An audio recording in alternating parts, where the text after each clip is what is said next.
ಇವತ್ತಿನ ಹೆಡ್ಲೈನ್ಸ್. ಜಿಲ್ಲಾಧಿಕಾರಿ doctor Ramachandran R ಹಾಗೂ ಶಾಸಕ ರಹೀಂ ಖಾನ್ ಅವರಿಂದ ಬ್ರಿಮ್ಸ್ ಆಸ್ಪತ್ರೆಗೆ ಭೇಟಿ, ಪರಿಸ್ಥಿತಿ ಅವಲೋಕನ. 7 ಕೋವಿಡ್ ಕೇರ್ ಸೆಂಟರ್, 905 ಬೆಡ್ಗಳ ವ್ಯವಸ್ಥೆ. ಡಿಸಿ ರಾಮಚಂದ್ರನ್ ಆರ್ ಅವರಿಂದ ಸ್ಪಷ್ಟನೆ. ವಾರ್ಡ್ ಸಂಖ್ಯೆ 17 ಮತ್ತು ವಾರ್ಡ್ ಸಂಖ್ಯೆ 18ರ ಬಿಜೆಪಿ ಪಕ್ಷದ ಅಭ್ಯರ್ಥಿಗಳ ಕಚೇರಿಯ ಉದ್ಘಾಟನೆ. ವಾರ್ಡ್ ಸಂಖ್ಯೆ 17ರ ಬಿಜೆಪಿ ಅಭ್ಯರ್ಥಿಯಾದ ಚಂದ್ರಶೇಖರ್ ಪಾಟೀಲ್ ಗಾದ್ಗಿ ಅವರಿಂದ ತಮ್ಮ ಬೆಂಬಲಿಗರೊಂದಿಗೆ ಮನೆ ಮನೆಗೆ ತೆರಳಿ ಮತ ಯಾಚನೆ. ಸಾಮಾನ್ಯ ವ್ಯಕ್ತಿಯಾಗಿ ಸಾಕಷ್ಟು ಜನಪರ ಸೇವೆ ಮಾಡಿದ್ದೇನೆ. 35ನೇ ವಾರ್ಡಿನ ಕಾಂಗ್ರೆಸ್ ಅಭ್ಯರ್ಥಿ ಸೈಮನ್ ಜೋಶ್ವಾ ಅವರಿಗೆ ನಿಮ್ಮ ಮತ ವಾರ್ಡ್ಗೆ ಹಿತ ಎಂದು ಮತಯಾಚನೆ ಮಾಡಿದ ಅಭ್ಯರ್ಥಿ ಸೈಮನ್ ಜೋಶ್ವಾ. ಮೊದಲ ಬಾರಿ ಬಿಜೆಪಿ ಪಕ್ಷದ ಅಭ್ಯರ್ಥಿಯಾಗಿ ನಗರಸಭೆಯ ಚುನಾವಣೆಯಲ್ಲಿ ಕಣಕ್ಕಿಳಿದಿದ್ದೇನೆ. ಮತ ನೀಡಿ ಗೆಲ್ಲಿಸಿದ್ದಲ್ಲಿ ವಾರ್ಡ್ನ ಸರ್ವಾಂಗೀಣ ಅಭಿವೃದ್ಧಿಗೆ ಯಾವಾಗಲೂ ಬದ್ಧನಾಗಿದ್ದೇನೆ. ವಾರ್ಡ್ ಸಂಖ್ಯೆ 18ರ ಅಭ್ಯರ್ಥಿ ಉಲ್ಲಾಸಿನಿ ಮೊದಾಳೆ ಅವರಿಂದ ಮತಯಾಚನೆ. ಸತತ 2013ರಿಂದ ನಗರಸಭೆಯ ಚುನಾವಣೆಯಲ್ಲಿ ಗೆದ್ದು ಜನಪರ ಸೇವೆ, ವಾರ್ಡ್ನ ಅಭಿವೃದ್ಧಿ ಮಾಡಿದ್ದೇನೆ. ಇನ್ನೊಂದು ಆವರ್ತಿಗೆ ಮತ ನೀಡಿ ಗೆಲ್ಲಿಸುವುದಾಗಿ ವಾರ್ಡ್ ಸಂಖ್ಯೆ 35ರ ಜೆಡಿಎಸ್ ಅಭ್ಯರ್ಥಿ ಗ್ರೇಸ್ ಪದ್ಮಿನಿ ಅವರಿಂದ ಮನವಿ. ಮೊದಲ ಅವಧಿಗೆ ಎಐಎಂಐಎಂ ಪಾರ್ಟಿಯ ವಾರ್ಡ್ ಸಂಖ್ಯೆ 25ರ ನಗರಸಭೆಯ ಚುನಾವಣೆಯಲ್ಲಿ ಅಭ್ಯರ್ಥಿಯಾಗಿ ಕಣಕ್ಕಿಳಿದಿದ್ದೇನೆ. ಮತ ನೀಡಿ ಗೆಲ್ಲಿಸುವುದಾಗಿ ಮೋಸೆಸ್ ನಿರ್ನಾಕರ್ ಅವರಿಂದ ಮತಯಾಚನೆ. ಕೇಂದ್ರ ಮತ್ತು ರಾಜ್ಯ ಸರ್ಕಾರದ ಯೋಜನೆಗಳಿಂದ ಅಭಿವೃದ್ಧಿ ಕಾರ್ಯಗಳನ್ನು ಮಾಡಲಾಗುವುದು. ಬಿಜೆಪಿ ಪಕ್ಷದ ವಾರ್ಡ್ ಸಂಖ್ಯೆ 27ರ ಅಭ್ಯರ್ಥಿಯಾಗಿ ಮನೆ ಮನೆಗೆ ತೆರಳಿ ಮತಯಾಚನೆ ಮಾಡಿದ ವಿನೋದ್ ಬಬ್ಲಾ. ನಗರದ ಸ್ವಚ್ಛತೆಗೆ ಸಿಎಂಸಿಯ ಯೋಜನೆಗಳನ್ನ ಲೋನ್ಗಳ ಕುರಿತಾಗಿ ಬಡಜನರಿಗೆ ಅರಿವು ಮೂಡಿಸಿ ಅದರ ಸೌಲಭ್ಯ ಕಲ್ಪಿಸಲಾಗುವುದು. ವಾರ್ಡ್ ಸಂಖ್ಯೆ 33ರ ಆಮ್ ಆದ್ಮಿ ಅಭ್ಯರ್ಥಿಯ ಪರ ಎಂಡಿ ಗುಲಾಂ ಅಲಿ ಅವರಿಂದ ಮತಯಾಚನೆ.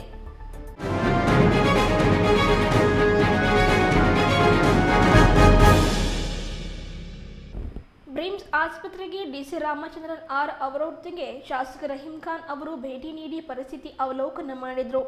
ಬಳಿಕ ಸುದ್ದಿಗಾರರೊಂದಿಗೆ ಡಿಸಿ ರಾಮಚಂದ್ರನ್ ಆರ್ ಅವರು ಮಾತನಾಡಿ, ಬೀದರ್ ಜಿಲ್ಲೆಯಾದ್ಯಂತ ಹೊಸದಾಗಿ 7 ಕೋವಿಡ್ ಕೇರ್ ಸೆಂಟರ್ಗಳನ್ನು ಸ್ಥಾಪಿಸಿ 905 ಹಾಸಿಗೆಗಳ ಬೆಡ್ಗಳ ವ್ಯವಸ್ಥೆಯನ್ನು ಮಾಡಲಾಗಿದೆ ಎಂದು ಸ್ಪಷ್ಟನೆಯನ್ನು ನೀಡಿದರು.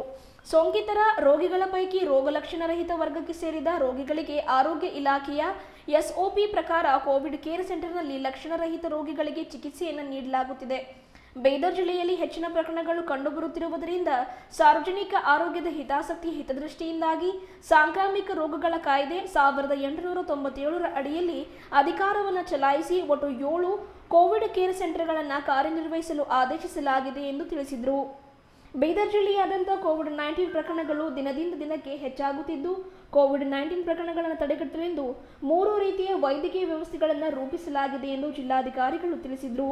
Covid care centre, dedicated Covid health centre, ಹಾಗೆಯೇ 3ನೇದಾಗಿ ಡೆಡಿಕೇಟೆಡ್ ಕೋವಿಡ್ ಹಾಸ್ಪಿಟಲ್ ಎಂದು ತಿಳಿಸಿದರು. ಈ ಕೋವಿಡ್ ಕೇರ್ ಸೆಂಟರ್ನಲ್ಲಿ ಲಕ್ಷಣದ ರಹಿತ ವ್ಯಕ್ತಿಗಳ ಚಿಕಿತ್ಸೆ ನೀಡಲಾಗುವುದು. ಡೆಡಿಕೇಟೆಡ್ ಕೋವಿಡ್ ಹೆಲ್ತ್ ಸೆಂಟರ್ನಲ್ಲಿ ಸೌಮ್ಯದಿಂದ ಮಧ್ಯಮ ರೋಗ ಲಕ್ಷಣದ ವ್ಯಕ್ತಿಗಳಿಗೆ ಚಿಕಿತ್ಸೆ ನೀಡಲಾಗುವುದು. ಅದರಂತೆ 3ನೇದಾಗಿ ಡೆಡಿಕೇಟೆಡ್ ಕೋವಿಡ್ ಹಾಸ್ಪಿಟಲ್ನಲ್ಲಿ ತೀವ್ರ ಅಸ್ವಸ್ಥ ಕೋವಿಡ್ ರೋಗಿಗಳಿಗೆ ಚಿಕಿತ್ಸೆ ನೀಡಲಾಗುವುದು ಎಂದು ಸ್ಪಷ್ಟನೆಯನ್ನು ನೀಡಿದರು. ಅದರಂತೆ ಬೀದರ್ನಲ್ಲಿ ಯಾವ ಕಡೆಯಲ್ಲಿ ಕೇರ್ ಸೆಂಟರ್ಗಳನ್ನು, ಕೋವಿಡ್ ಕೇರ್ ಸೆಂಟರ್ಗಳನ್ನು, ಡೆಡಿಕೇಟೆಡ್ ಕೇರ್ ಸೆಂಟರ್ಗಳನ್ನು ಅಳವಡಿಸಲಾಗಿದೆ ಎಂಬುದರಾಗಿ ಮಾಹಿತಿಯನ್ನು ನೀಡಿದರು. ಬ್ರಿಮ್ಸ್ ಆಸ್ಪತ್ರೆಗೆ ಶಾಸಕ ರಹೀಂ ಖಾನ್ ಅವರು ಭೇಟಿ ನೀಡಿ ಸ್ಥಿತಿಗತಿಗಳ ಪರಿಶೀಲನೆ ನಡೆಸಿದರು. ಬಳಿಕ ಸುದ್ದಿಗಾರರೊಂದಿಗೆ ಮಾತನಾಡಿದ ಅವರು, ಜಿಲ್ಲೆಯಲ್ಲಿ ಕೊರೋನಾ ಸೋಂಕು ಹೆಚ್ಚಾಗುತ್ತಿದೆ. ಈ ಕುರಿತು ಡಿಸಿ ವೈದ್ಯರೊಂದಿಗೆ ಚರ್ಚೆ ಕೂಡ ಮಾಡಿದ್ದೇನೆ. ಮಹಾರಾಷ್ಟ್ರದ, ತೆಲಂಗಾಣದ ಮತ್ತು ಜಿಲ್ಲೆಯ ಎಲ್ಲಾ ತಾಲೂಕುಗಳ ಸೋಂಕಿತರು ಬೀದರ್ ಆಸ್ಪತ್ರೆಗೆ ಬರುತ್ತಿರುವುದರಿಂದ ಬೆಡ್ಗಳು ಭರ್ತಿಯಾಗಿವೆ. ಇದಕ್ಕಾಗಿ ಇದೀಗ ಜಿಲ್ಲೆಯಾದ್ಯಂತ ಕೋವಿಡ್ ಕೇರ್ ಸೆಂಟರ್ಗಳನ್ನು ಆರಂಭಿಸಲಾಗಿದೆ ಎಂದು ರಹೀಂ ಖಾನ್ ಅವರು ತಿಳಿಸಿದರು. ಕೊರೋನಾ ಹೆಚ್ಚಾಗುತ್ತಿರುವುದರಿಂದ ನಗರಸಭೆಯ ಚುನಾವಣೆಯನ್ನು ರದ್ದು ಮಾಡಿ ಎಂದರೂ ಸರ್ಕಾರ ಕೇಳುತ್ತಿಲ್ಲ. ನಮಗೆ ಚುನಾವಣೆಗಿಂತ ಜನರ ಜೀವವೇ ಮುಖ್ಯ. ಒಂದೆಡೆ ಸಾಮಾಜಿಕ ಅಂತರ ಕಾಪಾಡಿ ಎನ್ನುವ ಸರ್ಕಾರ ಮತ್ತೊಂದೆಡೆ ಜನರನ್ನು ಸೇರಿಸಿ ಚುನಾವಣೆಗಳು ನಡೆಸುತ್ತಿರುವುದು ಸರಿಯಲ್ಲ ಎಂದರು. ನಮಸ್ಕಾರ. ಇದು ಬೀದರ್ ಜಿಲ್ಲೆಯಲ್ಲಿ Bidar research institute of medical science ಹತ್ರ ಬಂದಿದ್ದೀವಿ. ಇದು ಓಲ್ಡ್ ಹಾಸ್ಪಿಟಲನ್ನು ಡೆಡಿಕೇಟೆಡ್ ಕೋವಿಡ್ ಹಾಸ್ಪಿಟಲನ್ನಾಗಿ ನಾವು ನಡೆಸ್ತಾ ಇದ್ದೀವಿ. ಈ ಹಾಸ್ಪಿಟಲ್ನಲ್ಲಿ ಒಂದು 350 ಬೆಡ್ಸ್ ಇದೆ, 12 ವಾರ್ಡ್ಸ್ ಇದೆ. ಫಸ್ಟ್ ಗ್ರೌಂಡ್ ಫ್ಲೋರು ಮತ್ತು ಫಸ್ಟ್ ಫ್ಲೋರ್ 2 ಫ್ಲೋರ್ಸ್ ಇದ್ದಾವೆ. ಹೊಸ ಬ್ರಿಮ್ಸ್ನಲ್ಲಿಯೂ ಕೂಡ 4th ಮತ್ತು 5th ಫ್ಲೋರ್ನಲ್ಲಿ 100 ಬೆಡ್ಸ್ಗಳು ನಾವು ವ್ಯವಸ್ಥೆ ಮಾಡಿದ್ದೀವಿ. ಇದಲ್ಲದೆ 100 ಬೆಡ್ MCH ಹಾಸ್ಪಿಟಲಲ್ಲೂ ಕೂಡ ಬೆಡ್ ವ್ಯವಸ್ಥೆಗಳು ಮಾಡಿದ್ದೀವಿ. ಈಗ ಇತ್ತೀಚೆಗೆ ಕಳೆದ ಒಂದು ವಾರದಲ್ಲಿ ಕೋವಿಡ್ ಪಾಸಿಟಿವ್ ಕೇಸಸ್ಸು ಹೆಚ್ಚಾಗ್ತಾ ಇದೆ. ಈ ಒಂದು ಸಂದರ್ಭದಲ್ಲಿ ಜನರು ಭಯಭೀತರಾಗಿ ನಮಗೆ ಬೆಡ್ ಕೊರತೆ ಆಗಬಹುದೇ ಎನ್ನುವಂಥ ಭಯದಲ್ಲಿ ನಾರ್ಮಲ್ ಇದ್ದರೂ ಕೂಡ ಹೋಮ್ ಕ್ವಾರಂಟೈನ್ನಲ್ಲಿ ಇರಬಹುದಾದಂಥ ಕೇಸ್ ಆಗಿದ್ದರೂ ಸಹ ಬ್ರಿಮ್ಸ್ ಕೋವಿಡ್ ಹಾಸ್ಪಿಟಲ್ಗೆ ಬರುವಂಥ ಒಂದು ಇದು ಪ್ರಸಂಗ ಪ್ರಾರಂಭ ಆಗಿದೆ. ನಾನು ಜಿಲ್ಲಾಧಿಕಾರಿಯಾಗಿ ಎಲ್ಲರಲ್ಲಿ ವಿನಂತಿ ಮಾಡೋದು ಇಷ್ಟೇ, ನಾರ್ಮಲ್ ಪೇಷಂಟ್ಸು, ಮೈಲ್ಡ್ ಪೇಷಂಟ್ಸು ಮನೆಯಲ್ಲೇ ಹೋಮ್ ಕ್ವಾರಂಟೈನ್ ಇರಲಿಕ್ಕೆ ಅವಕಾಶಗಳಿದೆ. ತಮಗೆ ಹೋಮ್ ಕ್ವಾರಂಟೈನ್ ವಿಸಿಟ್ಸ್ಗೆ ಫೋನ್ ಮಾಡಿ ಕೇಳ್ತಾರೆ. ಪಕ್ಕದ PHC ಕೇಂದ್ರಗಳಲ್ಲಿ ತಾವು ತಮ್ಮ ಔಷಧಿಗಳನ್ನು ಪಡೆಯಬಹುದಾಗಿದೆ. ತಾವು ಹೋಮ್ ಕ್ವಾರಂಟೈನಲ್ಲಿ 1 ವಾರ ಇರಬೇಕಾಗಿದೆ. ಕ್ವಾರಂಟೈನ್ ಐಸೋಲೇಷನ್ ಮಾಡಿಕೊಂಡು ಇರಬೇಕು. ಮಾಡರೇಟು ಮತ್ತು ಮೈಲ್ಡ್, ಎಬೋ ಮಾಡರೇಟು ಎಬೋ ಮೈಲ್ಡ್ ಇರುವಂಥವರಿಗೆ ತಮ್ಮ ಸಾಮುದಾಯಿಕ ಆರೋಗ್ಯ ಕೇಂದ್ರಗಳು CHC ಜಿಲ್ಲೆಯಲ್ಲಿ 12 ಕೇಂದ್ರಗಳಿದೆ. 4+7 12 13 11 13 CHCs ಎಷ್ಟಿದೆ? 8 ಅಲ್ವಾ? 8 ಇಲ್ಲ, you are telling CCC. CHC ಎಷ್ಟಿದೆ ರೀ?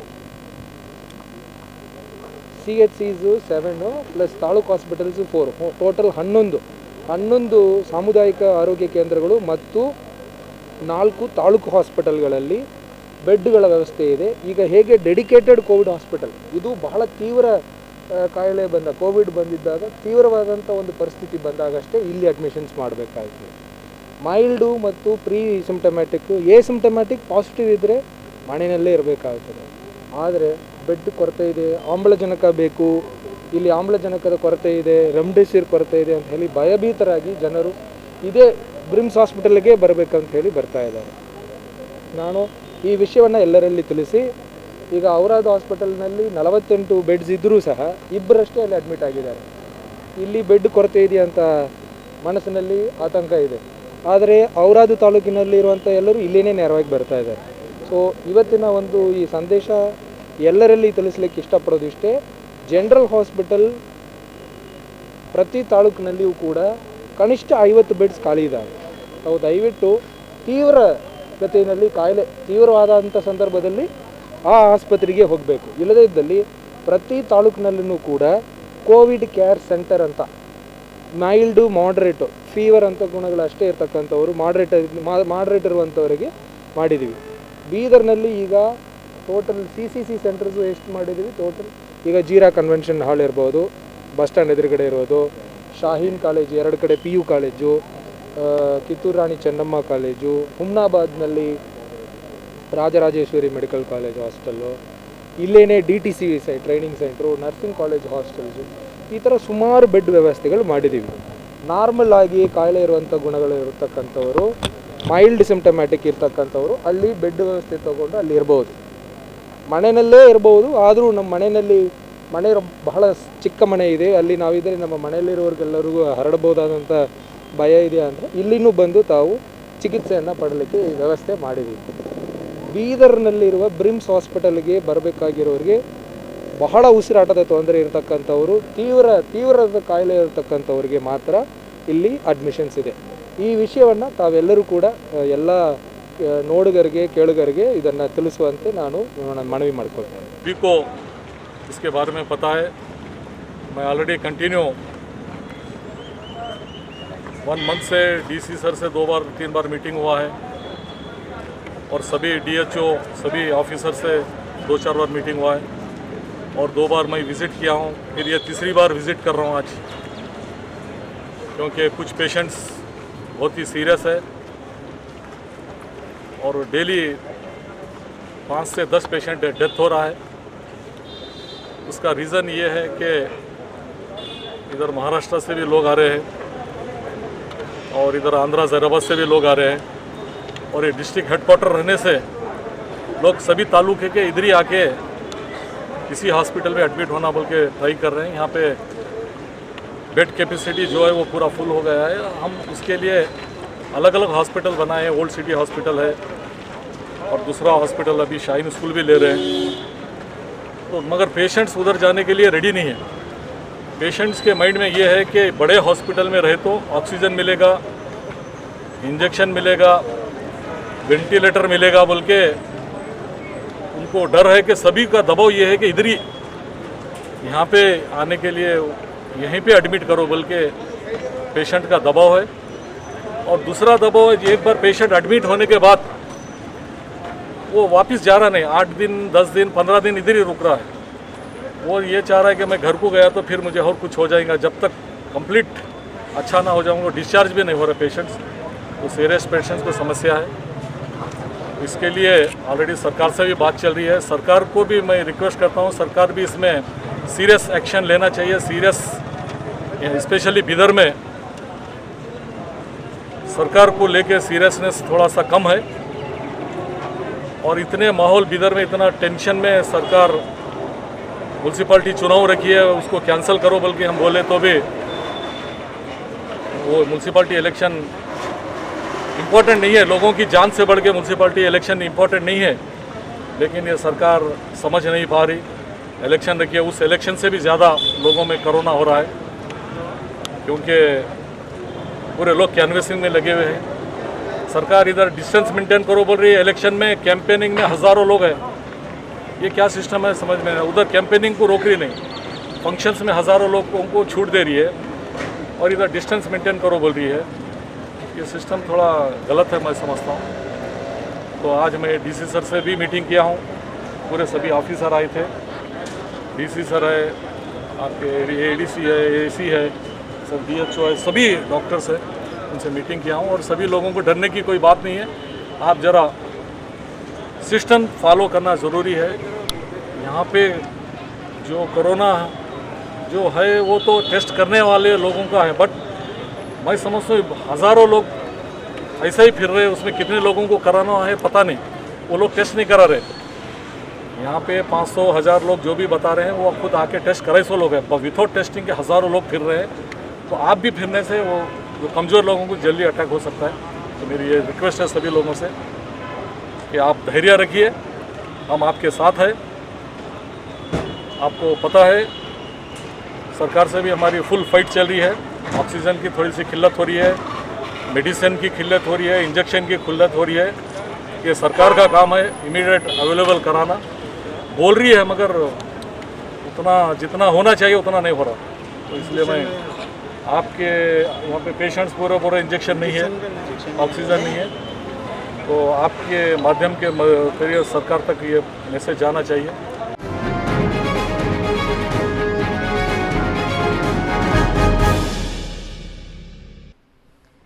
ಬೀದರ್ನ ಮೋಹನ್ ಮಾರ್ಕೆಟ್ ಬಳಿಯ ಶರ್ಮಾ ಸ್ವೀಟ್ ಹೌಸ್ ಮುಂಭಾಗದಲ್ಲಿ ವಾರ್ಡ್ ಸಂಖ್ಯೆ 17ರ ಬಿಜೆಪಿ ಅಭ್ಯರ್ಥಿ ಚಂದ್ರಶೇಖರ್ ಪಾಟೀಲ್ ಗಾದಗಿ ಹಾಗೂ ವಾರ್ಡ್ ಸಂಖ್ಯೆ 18ರ ಬಿಜೆಪಿ ಅಭ್ಯರ್ಥಿಯಾದ ಉಲ್ಲಾಸಿನಿ ಮುದಾಳೆ ಅವರು ನಗರಸಭೆಯ ಚುನಾವಣೆಯ ನಿಮಿತ್ತವಾಗಿ ಪಕ್ಷದ ಕಚೇರಿಯ ಉದ್ಘಾಟನೆ ಕಾರ್ಯಕ್ರಮವನ್ನು ಕೈಗೊಂಡಿದ್ದು ಬಸವಣ್ಣನವರ ಭಾವಚಿತ್ರಕ್ಕೆ ಪೂಜೆಯನ್ನು ಸಲ್ಲಿಸುವ ಮೂಲಕ ಉದ್ಘಾಟನೆಯನ್ನು ನೆರವೇರಿಸಿದರು।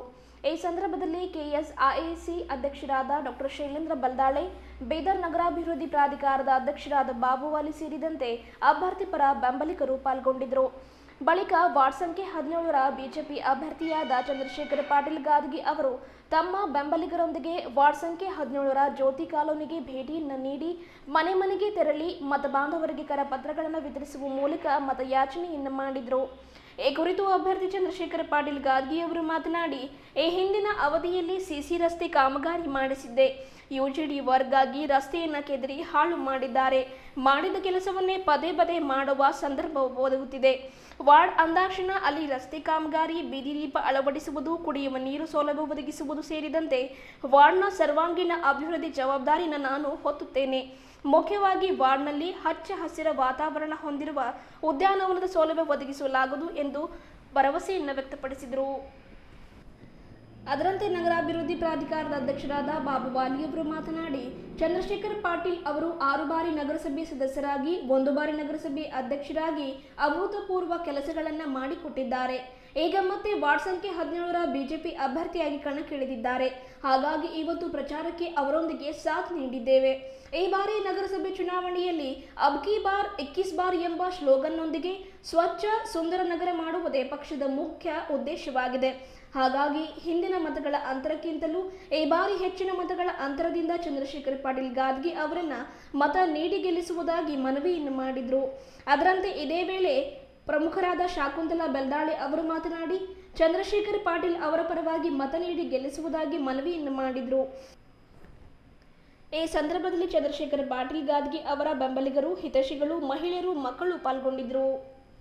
ನಮಸ್ತೆ, ನಾನು ಸುಷ್ಮಿತಾ, ತೇಜಸ್ ನ್ಯೂಸ್ ಕನ್ನಡದಿಂದ ಮಾತನಾಡ್ತಾ ಇದ್ದೇನೆ. ಎಲ್ಲೆಡೆ ನಗರಸಭೆ ಚುನಾವಣೆಯ ರಂಗೇರ್ತಾ ಇದೆ. ಆಯಾ ಪಕ್ಷದ ಆಯಾ ಅಭ್ಯರ್ಥಿಗಳು ಆಯಾ ವಾರ್ಡ್ ಸಂಖ್ಯೆಗಳಲ್ಲಿ ತಮ್ಮ ವರಿಷ್ಠರೊಂದಿಗೆ ಬೆಂಬಲಿಗರೊಂದಿಗೆ ತೆರಳಿ ಮನೆ ಮನೆಗೆ ತೆರಳಿ ಒಂದು ಮತಯಾಚನೆಯನ್ನು ಮಾಡ್ತಾ ಇದ್ದಾರೆ.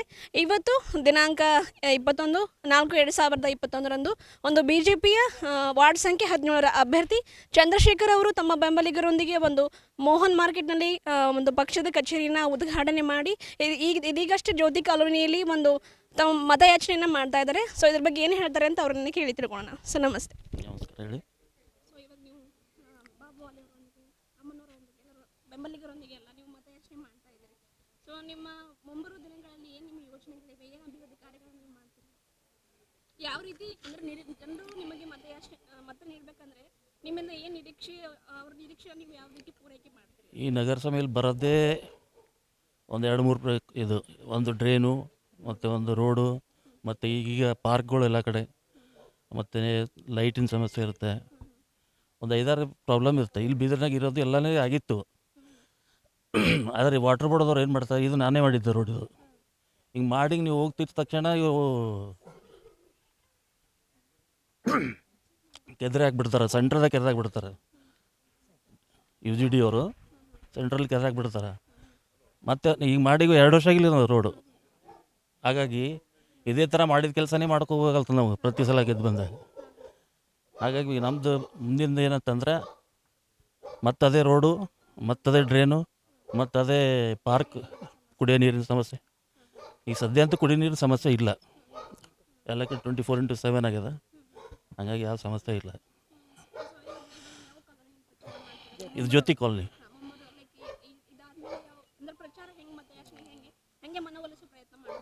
ಮನೆಗೆ ಹೋಗಿ ಮಾಡ್ತೀವಿ ನಾವು. ಅವ್ರ ಕ್ವಶನ್ ಕೇಳಿದ ಆನ್ಸರ್ ಮಾಡ್ತೀವಿ.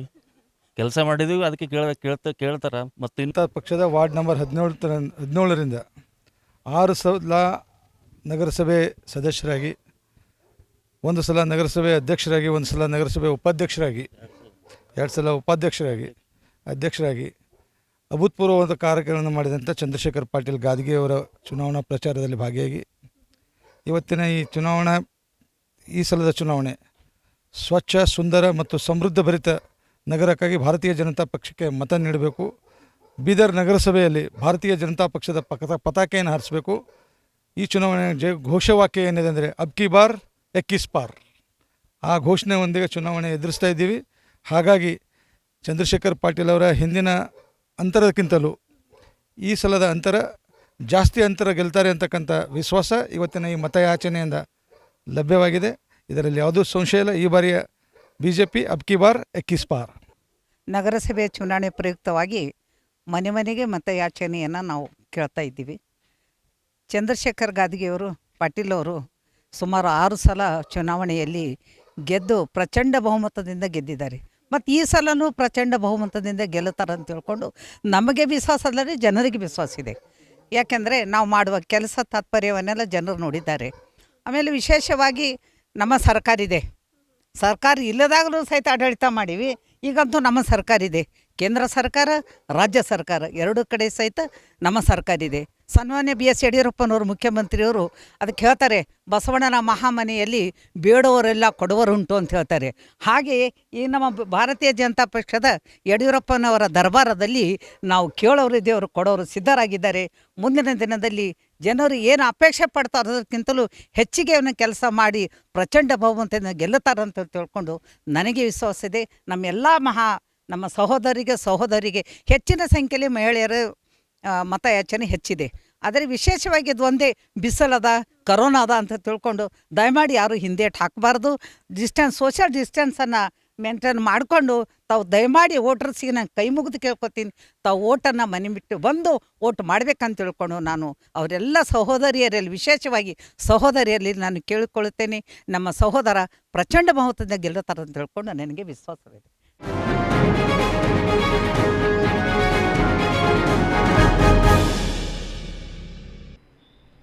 ನಗರಸಭೆ ಚುನಾವಣೆಯ ನಿಮಿತ್ತವಾಗಿ ಆಯಾ ವಾರ್ಡ್ಗಳಲ್ಲಿ ಆಯಾ ಪಕ್ಷದ ಅಭ್ಯರ್ಥಿಗಳು ಭರ್ಜರಿಯಾಗಿ ಮತಯಾಚನೆ ಮಾಡುತ್ತಿದ್ದು, ಬೀದರ್ನ ವಾರ್ಡ್ ಸಂಖ್ಯೆ 35ರಲ್ಲಿಯೂ ಕಾಂಗ್ರೆಸ್ನ ಅಭ್ಯರ್ಥಿ ಸೈಮನ್ ಜೋಶ್ವಾ ಅವರು ತಮ್ಮ ಬೆಂಬಲಿಗರೊಂದಿಗೆ, ಹಿತೈಷಿಗಳೊಂದಿಗೆ ಮನೆ ಮನೆಗೆ ತೆರಳಿ ಮತ ಬಾಂಧವರಿಗೆ ಕರಪತ್ರಗಳನ್ನು ನೀಡುವ ಮೂಲಕ ಮತಯಾಚನೆಯನ್ನು ಮಾಡಿದರು. ನಿಮ್ಮ ಮತ 35ನೇ ವಾರ್ಡ್ಗೆ ಹಿತ ಎಂಬುವ ಘೋಷಣೆಯೊಂದಿಗೆ ಮತದಾರರ ಮನವೊಲಿಸುವ ಪ್ರಯತ್ನ ಕೂಡ ಮಾಡಿದರು. ಈ ಕುರಿತಾಗಿ ಅಭ್ಯರ್ಥಿ ಸೈಮನ್ ಜೋಶ್ವಾ ಅವರು ಮಾತನಾಡಿ, ಈ ಹಿಂದೆ ನಾನು ಮಾಡಿದ ಸಾಮಾಜಿಕ ಸೇವೆಗಳನ್ನು ಗುರುತಿಸಿ ಶಾಸಕ ರಹೀಂ ಖಾನ್ ಅವರು ಟಿಕೆಟ್ ಅನ್ನು ನೀಡಿದ್ದಾರೆ. ಅದಕ್ಕಾಗಿ ಅವರಿಗೆ ನಾನು ಅಭಿನಂದನೆಯನ್ನು ಸಲ್ಲಿಸುತ್ತೇನೆ. ಮೊದಲ ಬಾರಿ ನಗರಸಭೆ ಚುನಾವಣೆಯಲ್ಲಿ ಸ್ಪರ್ಧಿಸುತ್ತಿದ್ದೇನೆ. ಈ ಹಿಂದೆ ಒಬ್ಬ ಸಾಮಾನ್ಯ ವ್ಯಕ್ತಿಯಾಗಿ ಸಾಕಷ್ಟು ಅಭಿವೃದ್ಧಿ ಕಾರ್ಯಗಳನ್ನು ಮಾಡಿಕೊಟ್ಟಿದ್ದೇನೆ. ಮತ ಬಾಂಧವರು ಒಂದು ಅವಕಾಶವನ್ನು ನೀಡಿ ವಾರ್ಡ್ನ ಅಭಿವೃದ್ಧಿ ಕಾರ್ಯಕ್ಕೆ ಮತ ನೀಡಿ ಗೆಲ್ಲಿಸುವುದಾಗಿ ಮನವಿಯನ್ನು ಮಾಡಿದರು. ಅದರಂತೆ ಇದೇ ವೇಳೆ ಅಭ್ಯರ್ಥಿಯ ತಂದೆಯಾದ PJ ಜೋಶ್ವಾ ಅವರು ಮಾತನಾಡಿ, ಜನರ ಸೇವೆ ಮಾಡುವುದೇ ನಮ್ಮ ಮುಖ್ಯ ಗುರಿಯಾಗಿದೆ. ಕಾಂಗ್ರೆಸ್ ಪಕ್ಷವು ಎತ್ತುಗೈ ಆಗಿದ್ದು ಬಡ ಜನರಿಗೆ ಸಹಾಯಹಸ್ತ ಚಾಚುವ ಪಕ್ಷವಾಗಿದೆ. ಕಾಂಗ್ರೆಸ್ ಪಕ್ಷದ ಅಭ್ಯರ್ಥಿಯಾಗಿ ನಾವುಗಳು ಕೂಡ ಜನಪರ ಸೇವೆ ಮಾಡುತ್ತೇವೆ. ದಯಮಾಡಿ ಈ ಬಾರಿ ಹೆಚ್ಚಿನ ಮತಗಳನ್ನು ನೀಡಿ ಗೆಲ್ಲಿಸುವುದಾಗಿ, ಜನಪರ ಸೇವೆಯನ್ನು ಮಾಡಲು ಅವಕಾಶ ಕಲ್ಪಿಸುವುದಾಗಿ ಮನವಿಯನ್ನು ಮಾಡಿದರು. ಈ ಸಂದರ್ಭದಲ್ಲಿ ಸೈಮನ್ ಜೋಶ್ವಾ ಅವರ ಬೆಂಬಲಿಗರು, ಹಿತೈಷಿಗಳು, ಮಹಿಳೆಯರು ಪಾಲ್ಗೊಂಡಿದ್ದರು. ನಮಸ್ಕಾರ, ನಾನು ಸೈಮನ್ ಜೋಶ್ವಾ ವಾರ್ಡ್ ನಂಬರ್ 35ಇಂದ ಕಾಂಗ್ರೆಸ್ ಅಭ್ಯರ್ಥಿಯಾಗಿ ನಿಂತಿದ್ದೇನೆ. ತಾವೆಲ್ಲರೂ ದಯಮಾಡಿ ಓಟ್ ಹಾಕಿ ಒಂದು ಬಹುಮತದಿಂದ ಗೆಲ್ಲಿಸ್ಬೇಕಂತ ತಮ್ಮೆಲ್ಲರ ಮನವಿ ಮಾಡ್ತೇನೆ. ಇದು ಫಸ್ಟ್ ಟೈಮ್ ನಿಂತಿದ್ದೇನೆ, ನನಗೊಂದು ಮೌಕ ಕೊಡ್ರಿ. ಮುಂದೆ ನಾ ಯಾವ ರೀತಿ ಕೆಲಸ ಮಾಡ್ತೆ, ಏನು ಮಾಡ್ತೆ ಅದನ್ನು ನೋಡಿಟ್ರಿ. ಒಳ್ಳೇದು ಅನಿಸ್ತು ಅಂದ್ರೆ ಇನ್ನೊಂದು ಸರಿ ಗೆದ್ಸಟ್ರಿ, ಇಲ್ಲಾಂದ್ರೆ ನಾವು ಮುಂದಕ್ಕೆ ಹೋಯ್ತೆ ಆ ಮಾತಲ್ಲಾಗದ. ಇದೊಂದು ಸರಿ ಮೌಕ ಕೊಟ್ಟು ನೋಡ್ರಿ. ಇದನ್ನಾಗಿ ನಮ್ಮ ರಹೀಂ ಖಾನ್ ಶಾಸಕರಿಗೆ ನಾನು ವಂದನೆಯನ್ನು ಸಲ್ಲಿಸ್ತೇನೆ. ಅವರು ಒಂದು ನನ್ನ ಕೆಲಸವನ್ನು ನೋಡಿ, ಆಮೇಲೆ ನಾನು ಒಳ್ಳೆತನವನ್ನು ನೋಡಿ ಟಿಕೆಟ್ ಕೊಟ್ಟಿದ್ದಾರೆ. ಯಾವುದೇ ಒಂದು ಒತ್ತಡದಲ್ಲ, ಯಾವುದೇ ಒಂದು ಬೇರೆ ಕಾರಣದಲ್ಲ. ಅವರು ಒಂದು ಒಳ್ಳೆಯ ರೀತಿಯಿಂದ ಒಳ್ಳೆಯ ವ್ಯಕ್ತಿ ಇವರು ಅಂತ ಟಿಕೆಟ್ ಕೊಟ್ಟಿದ್ದಾರೆ. ಅವ್ರಿಗೆ ಧನ್ಯವಾದ ಹೇಳ್ತೇನೆ. ನಾನು ಮುಂದೂ ಕೂಡ ಒಳ್ಳೆಯ ಕೆಲಸವನ್ನು ಮಾಡುತ್ತಾ, ಒಳ್ಳೆಯ ಸೇವೆಯನ್ನು ಮಾಡುತ್ತಾ ಜನರ ಸಂಗಡ ನಾನು ಇರ್ತೇನಂತೆ ಒಂದು ವಾದ ಮಾಡ್ತೀನಿ. ಮತ್ತು ನನಗೆ ಎಲ್ಲರಿಗೆ ಬೇಡ್ಕೋದೇನೆಂದರೆ, ನನಗೆ ಒಳ್ಳೆ ರೀತಿಯಿಂದ ಸಹಾಯ ಮಾಡಿರಿ, ಓಟ್ ಹಾಕಿರಿ, ಗೆದ್ದಿಸ್ರಿ, ಮುಂದೆ ನಾನು ಕೆಲಸ ಮಾಡ್ತೀನಿ. ನಿಮ್ಮೆಲ್ಲರಿಗೆ ನಮ್ಮ ಧನ್ಯವಾದಗಳು, ನಮಸ್ಕಾರ. ನಾವು ಕಾಂಗ್ರೆಸ್ ಪಕ್ಷದಿಂದ ನಮ್ಮ ಮಗ ಸೈಮನ್ ಜಾಸ್ವಾನ್ ಅವರು ಈ ಒಂದು ಸ್ಪರ್ಧೆಯಲ್ಲಿ ಬಂದಿದ್ದಾರೆ. ಯಾವುದೇ ಒಂದು ಕಾರಣಕ್ಕೂ ನಾವು ಸ್ಪರ್ಧಿಸುವಂಥ ಕಾರಣ ಏನಂದರೆ, ಜನರ ಸೇವೆ ಮಾಡುವಂಥದ್ದು ನಮ್ಮ ಮುಖ್ಯ ಗುರಿಯಾಗಿದೆ. ನಾವು ಕೋವಿಡ್ನಲ್ಲಿ ಅನೇಕ ಮಕ್ಕಳಿಗೆ, ಬಡವರಿಗೆ, ವಿಧವೆಯರಿಗೆ ನಾವು ಸಹಾಯ ಮಾಡಿದ್ದೇವೆ. ಅದೇ ಒಂದು ನಿಟ್ಟಿನಲ್ಲಿ ನಮ್ಮ ಕಾಂಗ್ರೆಸ್ ಪಕ್ಷವು ಹೆಚ್ಚಿನ ಎತ್ತುಗೈಯಾಗಿ ಬಡ ಜನಗಳಿಗೆ ಸಹಾಯ ಮಾಡುವಂಥ ಪಕ್ಷವಾಗಿದೆ. ಕಾಂಗ್ರೆಸ್ ಪಕ್ಷದಿಂದ ಈ ಒಂದು ಸೇವೆಯನ್ನು ನಾವು ಸಲ್ಲಿಸ್ತಾ ಇದ್ದೇವೆ. ನಮ್ಮ ಮಗನು ನಾವು ಒಟ್ಟು ಸೇರಿ ನಮ್ಮ ಸಮಾಜ, ಕೈತ ಸಮಾಜ ಇವತ್ತು ಕಾಂಗ್ರೆಸ್ ಪಕ್ಷಕ್ಕೆ ನಾವು ಇದ್ದೇವೆ. ಮೊದಲಿಂದಲೂ ಸುಮಾರು 60 ವರ್ಷದಿಂದ ಇದ್ದೇವೆ. ಮುಂಬರುವಂಥ ದಿನಮಾನಗಳು ಕೂಡ ಕಾಂಗ್ರೆಸ್ ಪಕ್ಷಕ್ಕೆ ನಾವು ಬೆಂಬಲಿಸಿ ಬಹುಮತದಿಂದ MLAಗಳನ್ನು ಗೆಲ್ಲಿಸ್ತೇವೆ. ಇನ್ನು ಅನೇಕ ರೀತಿಯಿಂದ ಸಹಾಯ ಮಾಡಲಿಕ್ಕೆ ನಾವು ಸಿದ್ಧರಾಗಿದ್ದೇವೆ. ನಮ್ಮ ಓಣಿಯಲ್ಲಿ ಯಾವುದೇ ಕುಂದು ಕೊರತೆ ಇದ್ದರೂ ಕೂಡ ನಾವು ಅದನ್ನು ನೀಗಿಸಲಿಕ್ಕೆ ನಾವು ಸಿದ್ಧರಾಗಿದ್ದೇವೆ. ಮತ್ತು ನಮ್ಮ MLA ಸಾಹೇಬರಿಗೆ, ರಹೀಂ ಖಾನ್ ಸಾಹೇಬರಿಗೆ ನನ್ನ ಕುಟುಂಬದ ವತಿಯಿಂದ, ನನ್ನ ಮಗನ ವತಿಯಿಂದ ನಾವು ತುಂಬ ಹೃದಯದ ವಂದನೆ ಸಲ್ಲಿಸಲಾಗಿದ್ದೇವೆ. ದೇವರು ಆ ಮಗನನ್ನು ಆಶೀರ್ವದಿಸಲಿ. ಮತ್ತು ಖಂಡ್ರೆ ಸಾಹೇಬರಿಗೂ ಮತ್ತು ನಮ್ಮ ರಾಜ್ಯದ ಎಲ್ಲ ಮುಖಂಡರಿಗೂ ನನ್ನ ಹೃದಯಪೂರ್ವಕವಾದ ವಂದನೆ ಸಲ್ಲಿಸ್ತಾ, ಕಾಂಗ್ರೆಸ್ ಪಕ್ಷ ಸದಾ ಕಾಲ ಜನರ ಸೇವೆಯಲ್ಲಿದೆ, ಇನ್ನೂ ಕೂಡ ಜನರ ಸೇವೆ ಮಾಡುತ್ತಾ ಮುಂದುವರಿತಿದೆ ಎಂಬುದಾಗಿ ನಾವು ನಂಬಿ ಇದರಲ್ಲಿ ನಾವು ಮುಂದೆ ಹೋಗ್ತೇವೆ. ನಿಮ್ಮ ಆಶೀರ್ವಾದ ನಮಗೆ ಇಟ್ಟು ನೀವು ಬಹುಮತದಿಂದ ನಮ್ಮನ್ನು ಗೆಲ್ಲಿಸಬೇಕೆಂಬುದಾಗಿ ಎಲ್ಲ ಜನಗಳಿಗೆ ನಾವು ಕಳಕಳಿಯಿಂದ, ಅಣ್ಣ ತಮ್ಮರ, ಅಕ್ಕ ತಂಗಿದ ಎಲ್ಲರಿಗೂ ನಾವು ಬೇಡರಾಗಿದ್ದೇವೆ.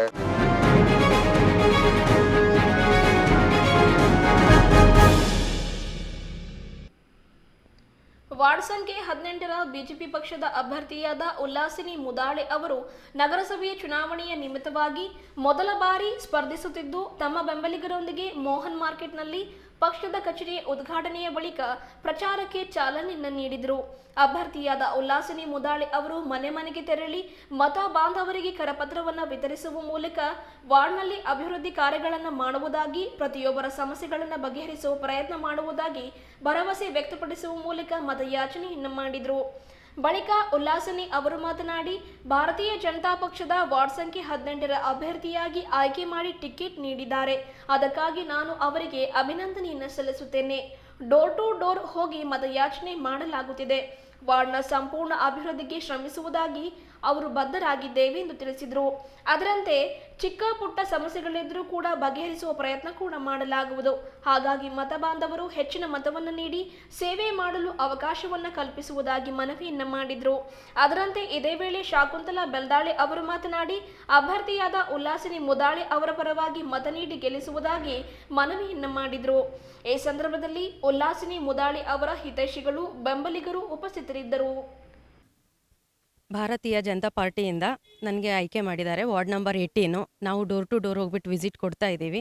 ಮುಂದೆ ಫ್ಯೂಚರಲ್ಲಿ ಯಾವುದೂ ಥರ ಪ್ರಾಬ್ಲಮ್ ಇದ್ದರೂ ನಾವು ಸಾರ್ಟ್ ಔಟ್ ಮಾಡ್ತೀವಿ. ಆ್ಯಸ್ ಎ ರೋಡ್ ಆಗಲಿ, ನಾಲಿ ಆಗಲಿ, ಮತ್ತು ಯಾವುದೋ ಒಂದು ಚಿಕ್ಕ ಪುಟ್ಟ ಪ್ರಾಬ್ಲಮ್ಸ್ ಇದ್ರೂ ನಾವು ಸಾರ್ಟ್ ಔಟ್ ಮಾಡ್ತೀವಿ ಅಂತ ನಮಗೊಂದು ಕಾನ್ಫಿಡೆನ್ಸ್ ಇದೆ. ನಮಗೆ ಭಾರತೀಯ ಜನತಾ ಪಾರ್ಟಿಯಿಂದ ನಮಗೆ ಟಿಕೆಟ್ ಕೊಟ್ಟಿದ್ದಾರೆ, ನಮ್ಮ ಮೇಲೆ ಅಷ್ಟೊಂದು ನಂಬಿಕೆ ಇಟ್ಕೊಂಡು. ಸೊ ನಾವು ಅದಕ್ಕೆ ಜಾಸ್ತಿ ಬಹುಮತದಿಂದ ವಿನ್ ಆಗ್ತೀವಿ ಅಂತ ನಮಗೆ ಒಂದು ನಂಬಿಕೆ ಇದೆ. ಸೊ ನೀಡಿ ಅಂತ ರಿಕ್ವೆಸ್ಟ್ ಮಾಡ್ಕೊಳ್ತೀನಿ. Thank you. ಭಾರತೀಯ ಜನತಾ ಪಕ್ಷವು ಪ್ರಪ್ರಥಮವಾಗಿ ಮೊದಲನೇ ಬಾರಿಗೆ ಚುನಾವಣೆ ಫಸ್ಟ್ ಟೈಮ್ ನಿಂತಾಳ. ಅದಕ್ಕೆ ವಾರ್ಡ್ ನಂಬರ್ 18 ನಮ್ಮೆಲ್ಲರ ಅಪೇಕ್ಷೆಯ ಮೇರೆಗೆ ಎಲ್ಲ ಮುಖಂಡರು ಕೂತ್ಕೊಂಡೆ ಒಮ್ಮತದಿಂದ ಆಕೆಗೆ ಭಾರತೀಯ ಜನತಾ ಪಕ್ಷದ ಟಿಕೆಟನ್ನು ನೀಡಿದ್ದಾರೆ. ನಾವು ಮೊದಲೇ ಅವ್ರ ಕ್ಯಾಂಡಿಡೇಟು, ಯಾಕಂದ್ರೆ ಫಸ್ಟ್ ಟೈಮ್ ಇದ್ದಾರಲ್ಲ, ಅವರು ಭಾಳ ಕೆಲಸಕ್ಕೆ ಭಾಳ ಚಾತುರರಾಗಿದ್ದಾರೆ. ಅವ್ರ ಮನೆಯಲ್ಲಿ ಕುಟುಂಬದವ್ರು ಎಲ್ಲರೂ ಸಹಿತ ಕೆಲಸ ಮಾಡಲಿಕ್ಕೆ ಇವತ್ತು ನಾನು ವಾರ್ಡ್ ನಂಬರ್ 18ದಾಗೆ ನಾನು ವೋಟರ್ಸ್ ಆಗಿದ್ದೀನಿ. ಅದಕ್ಕೆ ನನಗೆ ಹೇಳಿಗೆ ತುಂಬ ಧೈರ್ಯ. ಅವರು ಪತಿದೇವರು ತುಂಬ ನಮ್ಮ ಓಣೆಯಲ್ಲಿ, ನಮ್ಮ ವಾರ್ಡದಲ್ಲಿ ಯಾವುದೇ ಏನು ಕಷ್ಟ ಸುಖಗಳು ಏನಿದ್ದರೂ ಸಹಿತ ಅವ್ರು ಓಡೋಡಿ ಬಂದ ಆ ಸಮಸ್ಯೆಗಳನ್ನೆಲ್ಲ ತಕ್ಷಣವಾಗಿ ನಿವಾರಣೆ ಮಾಡುವಂಥ ಶಕ್ತಿ ಸಹಿತ ಇದೆ. ಜೊತೆಗೆ ಅವಳು ಸಹಿತ ಭಾಳ ಒಳ್ಳೆ ರೀತಿಯಿಂದ ಕೆಲಸ ಆ್ಯಕ್ಟಿವ್ ಇದ್ದಾಳೆ, ಒಳ್ಳೆ ರೀತಿಯಿಂದ ಕೆಲಸ ಮಾಡ್ತಾರೆ. ವಾರ್ಡ್ ನಂಬರ್ 18ಲಿಂದ ಪ್ರಚಂಡ ಈಗ ತಾನೇ ನಾವು ಒಂದು 2 ಸುತ್ತು ಮತಯಾಚನೆ ಮನೆಗೆ ಹೋಗಿ ಮಾಡೀವಿ.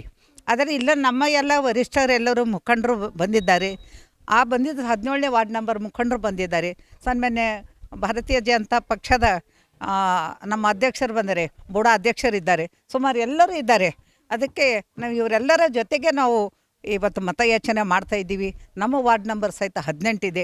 18 ವಾರ್ಡ್ ನಂಬರ್ನಲ್ಲಿ ಪ್ರಚಂಡ ಬಹುಮತದಿಂದ ಗೆಲ್ಲಿಸ್ತೀವಿ ಅಂತ ತಿಳ್ಕೊಂಡು ನಮಗೂ ವಿಶ್ವಾಸ ಇದೆ.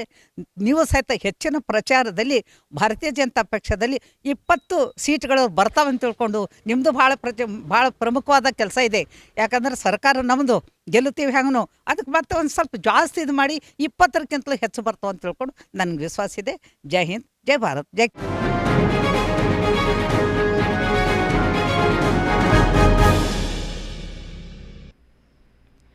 ಜಾತ್ಯತೀತ ಜನತಾದಳ ಪಕ್ಷದ ವಾರ್ಡ್ ಸಂಖ್ಯೆ 35ರ ಅಭ್ಯರ್ಥಿಯಾಗಿರುವ ಗ್ರೇಸ್ ಪದ್ಮಿನಿ ಅವರು ನಗರಸಭೆಯ ಚುನಾವಣೆಯ ನಿಮಿತ್ತವಾಗಿ ವಾರ್ಡ್ನ ಪ್ರತಿಯೊಂದು ಮನೆಗೆ ತೆರಳಿ ತಮ್ಮ ಬೆಂಬಲಿಗರೊಂದಿಗೆ ಕರಪತ್ರಗಳನ್ನು ವಿತರಿಸುವ ಮೂಲಕ ಮತಯಾಚನೆಯನ್ನು ಮಾಡಿದರು. ಈ ಕುರಿತು ಅಭ್ಯರ್ಥಿಯಾಗಿರುವ ಗ್ರೇಸ್ ಪದ್ಮಿನಿ ಅವರು ಮಾತನಾಡಿ, ಸತತ 2013ರಿಂದ ನಗರಸಭೆಯ ಚುನಾವಣೆಯಲ್ಲಿ ಮತ ಬಾಂಧವರು ಬಹುಮತದಿಂದ ಗೆಲ್ಲಿಸಿದ್ದಾರೆ. ಈ ಹಿಂದೆ ಸಾಕಷ್ಟು ಸೇವೆ ಕೂಡ ಮಾಡಿದ್ದೇನೆ. ಸಿಸಿ ರಸ್ತೆ, ಒಳಚರಂಡಿ ವ್ಯವಸ್ಥೆ, ಕುಡಿಯುವ ನೀರಿನ ಸೌಕರ್ಯ, ಬೀದಿ ದೀಪಗಳ ಅಳವಡಿಕೆ ಸೇರಿದಂತೆ 10 ಹಾಗೂ ಸಣ್ಣ ಪುಟ್ಟ ಸಮಸ್ಯೆಗಳೊಂದಿಗೆ ಮನೆ ಬಾಗಿಲಿಗೆ ಬಂದವರನ್ನು ಕೂಡ ಅವರ ಸಮಸ್ಯೆಯನ್ನು ಆಲಿಸಿ ಅವರ ಸಮಸ್ಯೆಗೆ ಸ್ಪಂದಿಸಿ ಬಗೆಹರಿಸುವ ಪ್ರಯತ್ನ ಕೂಡ ಮಾಡಿದ್ದೇನೆ. ಈಗ ಮತ್ತೆ ಮತ್ತೊಂದು ಅವಧಿಗೆ ಚುನಾವಣೆಯಲ್ಲಿ ಸ್ಪರ್ಧಿಸುತ್ತಿದ್ದೇನೆ. ಹಾಗಾಗಿ ಇನ್ನೊಂದು ಆವರ್ತಿಗೆ ಹೆಚ್ಚಿನ ಮತ ನೀಡಿ ಗೆಲ್ಲಿಸುವುದಾಗಿ ಮನವಿಯನ್ನು ಮಾಡಿದರು. ಈ ಸಂದರ್ಭದಲ್ಲಿ ಹಿತೈಷಿಗಳು, ಬೆಂಬಲಿಗರು, ಮಹಿಳೆಯರು ಉಪಸ್ಥಿತರಿದ್ದರು. ಗ್ರೇಸ್ ಪದ್ಮಿನಿ ಸುಂದರರಾಜ್. ನಾನು ಮಂಗಲ್ಪೇಟ್ ವಾರ್ಡ್ ನಂಬರ್ 35ರಿಂದ 2013ನೇ ಇಸ್ವಿಯಲ್ಲಿ ನಾನು ಈ ಒಂದು ಕೌನ್ಸಿಲ್ ಚುನಾವಣೆಯಲ್ಲಿ ನನ್ನನ್ನು ಎಲ್ಲರೂ ಬಹುಮತದಿಂದ ನೀವು ಗೆಲ್ಲಿಸಿದ್ದೀರಿ. ನಿಮ್ಮ ಒಂದು ಕೋರಿಕೆಯ ನಿಮಿತ್ತವಾಗಿ ನಾನು ಸಹ ಇಷ್ಟು ವರ್ಷಗಳ ಕಾಲ ಎಷ್ಟು ಕೆಲಸ ಮಾಡಬೇಕಾಗಿತ್ತೋ ಅಷ್ಟೆಲ್ಲ ಕೆಲಸಗಳನ್ನು ಮಾಡಿದ್ದೇನೆ. CC ರೋಡ್ಗಳನ್ನು ಮಾಡಿದ್ದೇನೆ, ಆಮೇಲೆ ಬೋರ್ಗಳು ಹಾಕಿದ್ದೇನೆ. ನೀರಿನ ಅನುಕೂಲ ಬಹಳ ಇರ್ತಿಲ್ಲ, ನಮ್ಮ ಹತ್ರ ಅನುಕೂಲ ಇರಲಿಲ್ಲ, ಎಲ್ಲರಿಗೂ ಅನುಕೂಲವಾಗುವಂತೆ ಮಾಡಿದ್ದೇನೆ. ಆಮೇಲೆ ಬೀದಿ ದೀಪಗಳನ್ನು ಕೂಡ ನಾನು ಹಾಕಿದ್ದೇನೆ, ಚರಂಡಿಗಳನ್ನು ಮಾಡಿದ್ದೇನೆ. ಇಷ್ಟೆಲ್ಲ ಕೆಲಸಗಳನ್ನು ನಾನು ಮಾಡಿದ್ದೇನೆ. ಮತ್ತು ಯಾರಾದರೂ ಯಾವಾಗ ಬಂದು ನಮಗೆ ಫೋನ್ ಮಾಡಿದಾಗ, ಮನೆ ಹತ್ತಿರ ಬಂದಾಗ ನಾನು ಯಾರಿಗೂ ನಾನು ನಿರಾಶೆ ಮಾಡದೆ ಎಲ್ಲರ ಒಂದು ಮಾತಿಗೆ ನಾನು ಹೋಗೊಟ್ಟು ಅವ್ರು ಯಾವುದೇ ಚಿಕ್ಕ ಕೆಲಸ ಇರಲಿ ದೊಡ್ಡ ಕೆಲಸ ಇರಲಿ ಎಲ್ಲವನ್ನೂ ನಾನು ಮಾಡಿದ್ದೇನೆ. ಎಲ್ಲ ನನ್ನ ಒಂದು 35 ವಾರ್ಡ್ ನಂಬರ ಜನತೆಗೆ ನಾನು ಪ್ರೀತಿಗೆ ಪಾತ್ರಳಾಗಿದ್ದೇನೆ. ಎಲ್ಲರೂ ನನ್ನನ್ನು ಮತ್ತೊಂದು ಆವರ್ತಿ ಈ ಒಂದು ಎಲೆಕ್ಷನ್ಗೆ ನಾನು ನಿಂತಿದ್ದೇನೆ. ನಿಮ್ಮ ಒಂದು ಅಮೂಲ್ಯವಾದ ಮತವನ್ನು, ಅಮೂಲ್ಯ ಸಮಯವನ್ನು ಕೊಟ್ಟು, ಅಮೂಲ್ಯವಾದ ಒಂದು ಓಟುಗಳ ಮುಖಾಂತರ ನಿಮ್ಮ ಒಂದು ಅಮೂಲ್ಯವಾದ ಹಸ್ತದಿಂದ ನನಗೆ ಇದೊಂದು ಸಲ ನನಗೆ ಚಾನ್ಸ್ ಕೊಟ್ಟಿದೆಯಾದರೆ ಮತ್ತೊಂದು ಆವರ್ತಿ ನಿಮ್ಮೆಲ್ಲರ ಮಧ್ಯದಲ್ಲಿ ನಾನು ಒಳ್ಳೆಯ ಸೇವೆಯನ್ನು ಮಾಡಲಿಕ್ಕೆ ಇಷ್ಟಪಡ್ತಿದ್ದೇನೆ. ಮತ್ತು ಎಲ್ಲರೂ ನನಗೆ ಬಹುಮತದಿಂದ ಮತ್ತು ಪ್ರಚಂಡ ಮತದಿಂದ ನನ್ನನ್ನು ಗೆಲ್ಲಿಸುತ್ತೀರಿ ಎಂಬ ಒಂದು ವಿಶ್ವಾಸದಿಂದ ನಾನು ಈ ಒಂದು ಮಾತನ್ನು ನಿಮ್ಮೆಲ್ಲರ ಮುಂದೆ ಹೇಳ್ತಾ ಇದ್ದೇನೆ. ಎಲ್ಲರಿಗೂ ನಾನು ಚಿರಋಣಿಯಾಗಿದ್ದೇನೆ. ಎಲ್ಲರಿಗೂ ನನ್ನ ಧನ್ಯವಾದಗಳು. ನನ್ನ ನಂಬರ್ 2 ಇದೆ, ನಾವು ಮುಳ್ಳಿನ ಹೊರೆ ಹೊತ್ತ ಒಂದು ಮಹಿಳೆಯ ಒಂದು ಚಿತ್ರವಿದೆ, ನನ್ನ ನಂಬರ್ 2.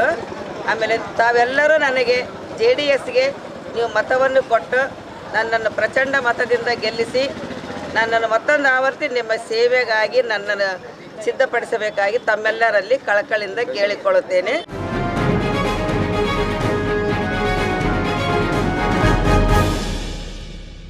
ವಾರ್ಡ್ ಸಂಖ್ಯೆ 25ರ AIMIM ಪಾರ್ಟಿಯ ಅಭ್ಯರ್ಥಿಯಾಗಿ ಮೋಸೆಸ್ ನಿರ್ಣಾಕರ್ ಅವರು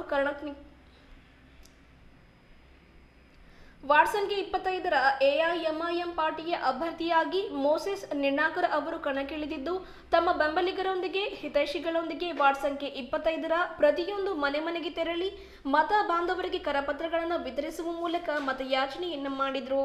ಈ ಕುರಿತಾಗಿ ಅಭ್ಯರ್ಥಿಯಾಗಿರುವ ಮೋಸೆಸ್ ನಿರ್ಣಾಕರ್ ಅವರು ಮಾತನಾಡಿ, ವಾರ್ಡ್ನ ಸ್ವಚ್ಛತೆಗೆ ಹೆಚ್ಚಿನ ಆದ್ಯತೆ ನೀಡಲಾಗುವುದು, ಆರೋಗ್ಯ ಮತ್ತು ಶಿಕ್ಷಣವನ್ನು ಒದಗಿಸಲಾಗುವುದು, ಅವಶ್ಯಕವಿದ್ದಲ್ಲಿ ಬೀದಿ ದೀಪಗಳನ್ನು ಅಳವಡಿಸಲಾಗುವುದು, ಕುಡಿಯುವ ಶುದ್ಧ ನೀರಿನ ವ್ಯವಸ್ಥೆ ಕೂಡ ಕಲ್ಪಿಸಲಾಗುವುದು, ಸ್ವಸಹಾಯ ಗುಂಪುಗಳ ಆರ್ಥಿಕ ಸಬಲೀಕರಣಕ್ಕೆ ಸಹಾಯ ಹಸ್ತ ಚಾಚಲಾಗುವುದು, ರಸ್ತೆಗಳ ನಿರ್ಮಾಣ ಮತ್ತು ದುರಸ್ತಿ, ನಾಲಿ ದುರಸ್ತಿ ಹಾಗೂ ಒಳಚರಂಡಿ ವ್ಯವಸ್ಥೆ ಕೂಡ ಕಲ್ಪಿಸಲಾಗುವುದು.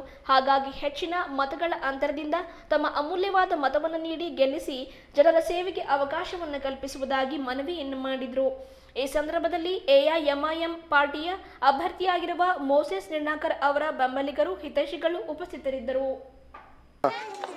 25ನೇ ವಾರ್ಡ್ CMC ಎಲೆಕ್ಷನ್ ಬೀದರ್ ನಗರಸಭಾ ಎಲೆಕ್ಷನ್ನಲ್ಲಿ ಏನಂದರೆ 25ನೇ ವಾರ್ಡ್ನಲ್ಲಿ ಏನಾದರೂ ಕಂಟೆಸ್ಟ್ ಮಾಡ್ತಾ ಇದ್ದೀನಿ. ನನ್ನ ಹೆಸರು ಮೋಸೆಸ್ ನಿರ್ಣಾಕರ್ ಅಂತ. AIMIM ಪಕ್ಷದಿಂದ ನಾನು ಏನಾದರೂ ಕಂಟೆಸ್ಟ್ ಮಾಡ್ತಾ ಇದ್ದೀನಿ. ತಾವು ಎಲ್ಲರೂ ನಮ್ಮ ಎಲ್ಲ 25ನೇ ವಾರ್ಡಿನ ಎಲ್ಲ ಜನರ ಸಮಸ್ಯೆಗಳನ್ನು ನಾನು ಒಂದು ವಿಚಾರಣೆ ಮಾಡೋಕ್ಕೆ ಈ ಒಂದು ಸಮಯದಲ್ಲಿ ಬಂದಿರುವಾಗ ಭಾಳಷ್ಟು ಸಮಸ್ಯೆಗಳನ್ನು ಜನಗಳನ್ನೇನಾದರೂ ಹೇಳ್ಕೊಂಡ್ರು. ಅವರಿಗೆಲ್ಲ ಏನಂದ್ರೆ ಭಾಳಷ್ಟು ಏನಂದ್ರೆ ಒಂದು ಚರಂಡಿ ಸಮಸ್ಯೆ ಇದೆ, ಅವರಿಗೆ ಒಂದು ಲೈಟಿನ ಸಮಸ್ಯೆ ಇದೆ, ಹಾಗೂ ಅದೇ ರೀತಿ ಏನಂದರೆ ಒಂದು ರೋಡ್ ಸಮಸ್ಯೆ ಇದೆ, ಹಾಗೂ ಅದೇ ರೀತಿ ಏನದ ಅಂದರೆ ಇನ್ನೂ ಭಾಳಷ್ಟು ಸಮಸ್ಯೆಗಳು ಏನಂದ್ರೆ ನನ್ನ ಜೊತೆ ಎಲ್ಲರೂ ಹಂಚಿಕೊಂಡಿದ್ದಾರೆ. ನನಗೊಂದು ಅಮೂಲ್ಯವಾದ ಮತವನ್ನು ನೀಡಿ ಅವರು ನನ್ನನ್ನು ಗೆಲ್ಲಿಸ್ಕೊಂಡು ಮುಂದೆ ಬಂದರೆ ನಾನು 100% ಅವ್ರಿಗೆ ಏನದ ಅಂದ್ರೆ ಒಂದು ಅಭಿವೃದ್ಧಿ ಕಾರ್ಯವನ್ನು ಮಾಡ್ತೀನಿ ಅಂತ ಹೇಳಿ ನಾನು ಹೇಳ್ತಾ ಇದ್ದೀನಿ. ನನ್ನ ಒಂದು ಅಭಿಪ್ರಾಯ ಇದೆ. ಹಾಗೂ ಅದೇ ರೀತಿಯಾಗಿ ಏನದ ಅಂತಂದರೆ 25ನೇ ವಾರ್ಡಿನಲ್ಲಿ ಇನ್ನೂ ಭಾಳಷ್ಟು ಸಮಸ್ಯೆಗಳಿದೆ. ವಡ್ರ ಕಾಲನಿ ಹಾಗೂ ಶಾಸ್ತ್ರಿ ನಗರ್ ಹಾಗೂ ಓಲ್ಡ್ ಮೈಲೂರನ್ನು ಬರ್ತಾ ಇದೆ 25ನೇ ವಾರ್ಡ್ನಲ್ಲಿ. ತಾವುಗಳು ಸಾರ್ವಜನಿಕರಲ್ಲಿ ಕೇಳಿಕೊಳ್ಳೋದೇನಂದರೆ ತಮ್ಮ ಅಮೂಲ್ಯವಾದ ಮತವನ್ನು ಒಂದು ಸಾರಿ ನನಗೂ ನೀಡಿ ನನಗೂ ಆಶೀರ್ವಾದ ಮಾಡಿ AIMIM ಪಕ್ಷಕ್ಕೆ ಏನದಂದ್ರೆ ಒಂದು ಗೆಲುವನ್ನು ತಂದರೆ ನಾನು ಕಂಪಲ್ಸರಿ ಏನದಂದ್ರೆ ರಾಜ್ಯ ಸರ್ಕಾರದಿಂದ ಯಾವೇ ಸೌಲಭ್ಯ ಬರಲಿ ಅವು ಕೂಡ ನಾನು ಏನಂದ್ರೆ ಜನಗಳಿಗೆ ತಲುಪಿಸುವಂಥ ಕೆಲಸ ಮಾಡ್ತೀನಿ. ಹಾಗೂ ಕೇಂದ್ರ ಸರ್ಕಾರದಲ್ಲಿ ಕೂಡ ಯಾವುದೇ ಒಂದು ಸ್ಕೀಮ್ಸ್ಗಳು ಬಂದರೆ ಅದು ಏನದಂದ್ರೆ ಜನಗಳಿಗೆ ಒಂದು ಮುಟ್ಟುವಂಥ ಒಂದು ಕೆಲಸವನ್ನು ಮಾಡ್ತೀನಿ. ಭಾಳಷ್ಟು ಏನದಂದ್ರೆ ಮಾತಾಡಿ ವಿಚಾರಣೆ ಮಾಡುವಾಗ ಭಾಳಷ್ಟು ಒಂದು ಓಲ್ಡ್ ಏಜ್ ಅವರೆಲ್ಲ ಎಲ್ಲ ಏನದ ಅಂತಂದ್ರೆ ನನಗೆ ಕೇಳ್ಕೊಂಡ್ರು, ಯಪ್ಪ ನಂದು ಏನದ ಅಂದರು ಪೆನ್ಷನ್ ಇಲ್ಲ, ಪೆನ್ಷನ್ ಎಲ್ಲ ಕಟ್ಟಾಗಿಬಿಟ್ಟದೆ, ರೇಷನ್ ಕೂಡ ಬರ್ತಾ ಇಲ್ಲ ಸರಿಯಾಗಿ, ನೀರಿನ ಸಮಸ್ಯೆ ಕೂಡ ಭಾಳಷ್ಟು ಆಯ್ತದೆ ಅಂತ ಹೇಳಿದ್ರು. ನನಗೆ ಭಾಳ ಒಂದು ದುಃಖವಾಯಿತು. ಹಾಗಾಗಿ ನಾನು ಒಂದು ಅಧಿಕಾರ ಮೇಲೆ ಇರುವಾಗ ನಾವು ಅವೆಲ್ಲ ಮಾಡೋಕ್ಕೆ ಭಾಳಷ್ಟು ಈಸಿ ಆಯ್ತದಂತ ನಾನು ನಂಬ್ತೀನಿ. ಹಾಗಾಗಿ ಏನದ ಅಂದ್ರೆ ಜನಗಳು ಎಲ್ಲ ಸಮಸ್ಯೆಗಳಿಗೆ ನಾನು ಸ್ಪಂದಿಸಿ ನಾನು ಯಾವಾಗಲೂ ಅವರಿಗೆ ಚಿರಋಣಿಯಾಗಿ ನಾನು ಒಂದು ಕೆಲಸ ಮಾಡುವಂಥ ನಿಟ್ಟಿನಲ್ಲಿ ನಾನು ಮಾಡಬೇಕೆಂಬುದಾಗಿ ನನ್ನ ಇಚ್ಛೆ ಇದೆ. ತಾವೆಲ್ಲರೂ ನನ್ನನ್ನು ಆಶೀರ್ವಾದ ಮಾಡಿ AIM ಪಕ್ಷಕ್ಕೆ ಗೆಲ್ಲಿಸಬೇಕೆಂದು.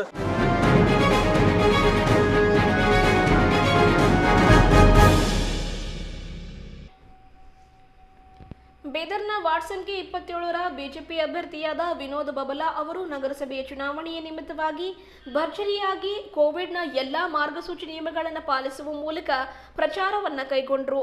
ವಾರ್ಡ್ನ ಪ್ರತಿಯೊಂದು ಮನೆ ಬಾಗಿಲಿಗೆ ತೆರಳಿ ತಮ್ಮ ಕರಪತ್ರಗಳನ್ನು ಮತಬಾಂಧವರಿಗೆ ವಿತರಿಸುವ ಮೂಲಕ ಸಾಕಷ್ಟು ಅಭಿವೃದ್ಧಿ ಕಾರ್ಯಗಳನ್ನು ಮಾಡುತ್ತೇನೆ, ಒಂದು ಅವಕಾಶ ನೀಡಿ ಎಂದು ಭರವಸೆಯನ್ನು ವ್ಯಕ್ತಪಡಿಸುವ ಮೂಲಕ ಮತಯಾಚನೆಯನ್ನು ಮಾಡಿದರು.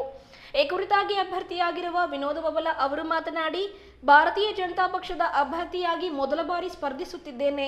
ವಾರ್ಡ್ನಲ್ಲಿ ಸಾಕಷ್ಟು ಸಮಸ್ಯೆಗಳು ಕಂಡು ಬರುತ್ತಿದ್ದು, ಹಾಗಾಗಿ ನನಗೆ ಹೆಚ್ಚಿನ ಮತಗಳ ಅಂತರದಿಂದ ಗೆಲ್ಲಿಸಿದಲ್ಲಿ ಮುಂಬರುವ ದಿನಮಾನಗಳಲ್ಲಿ ರಸ್ತೆ, ಒಳಚರಂಡಿಯ ವ್ಯವಸ್ಥೆ, ಬೀದಿ ದೀಪಗಳ ಅಳವಡಿಕೆ ಸೇರಿದಂತೆ ಎಲ್ಲಾ ಅಭಿವೃದ್ಧಿ ಕಾರ್ಯಗಳನ್ನು ಮಾಡಿಕೊಡುವುದಾಗಿ ಭರವಸೆಯನ್ನು ವ್ಯಕ್ತಪಡಿಸಿದರು.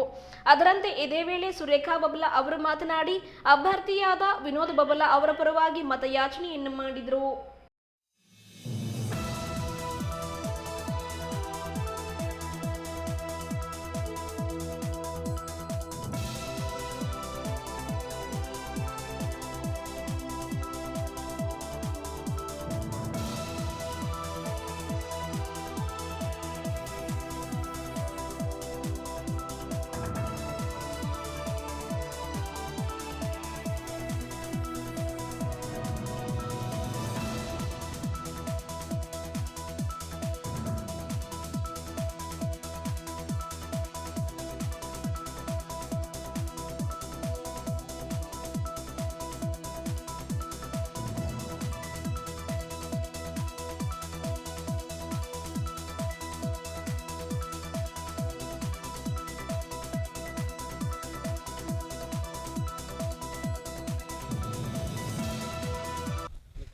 ನಮಸ್ಕಾರ, ನನ್ನ ಹೆಸರು ವಿನೋದ್ ಬಬಲಾ.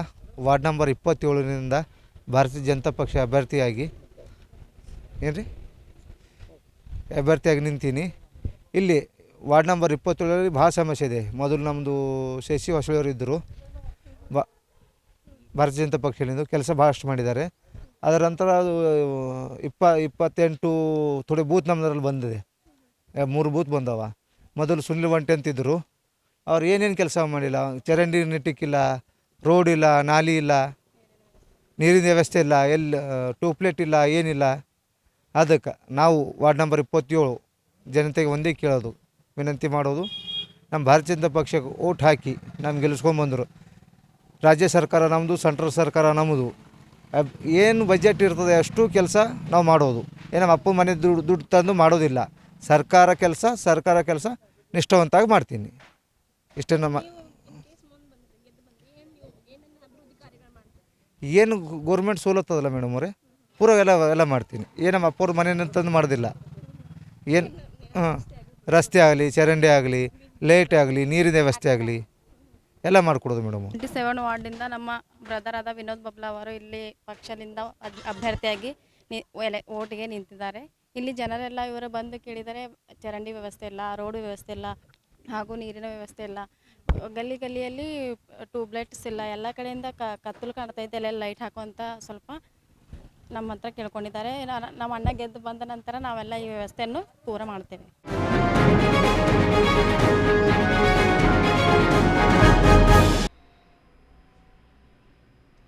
ನಗರಸಭೆ ಚುನಾವಣೆಯ ಪ್ರಯುಕ್ತವಾಗಿ ನಾವುಗಳು ಕೂಡ ಯಾರಿಗೂ ಕೂಡ ಕಮ್ಮಿ ಇಲ್ಲ ಎಂದು ಅಭಿವೃದ್ಧಿ ಕಾರ್ಯಗಳನ್ನು ಜನರ ಸೇವೆ ಮಾಡಲು, ನಗರ ಸ್ವಚ್ಛತೆಗೊಳಿಸಲು ಯಾವಾಗಲೂ ಬದ್ಧರಾಗಿದ್ದೇವೆ ಎಂದು ಆಮ್ ಆದ್ಮಿ ಪಾರ್ಟಿಯ ವಾರ್ಡ್ ಸಂಖ್ಯೆ 33ರ ಅಭ್ಯರ್ಥಿಯಾಗಿ ಮೊಹಮ್ಮದ್ ಗುಲಾಂ ಅಲಿ ಅವರ ಪತ್ನಿ ಕಣಕ್ಕಿಳಿದಿದ್ದು, ಅವರ ಪರವಾಗಿ ಮೊಹಮ್ಮದ್ ಗುಲಾಂ ಅಲಿಯವರು ಮನೆ ಮನೆಗೆ ತೆರಳಿ ಮತ ಬಾಂಧವರಿಗೆ ಕರಪತ್ರ ಜೊತೆಗೆ ಮನೆಯ ಸ್ವಚ್ಛತೆಗಾಗಿ ಪೊರಕೆಗಳನ್ನು ವಿತರಿಸುವ ಮೂಲಕ ಮತಯಾಚನೆ ಮಾಡಿ ಗಮನ ಸೆಳೆದರು.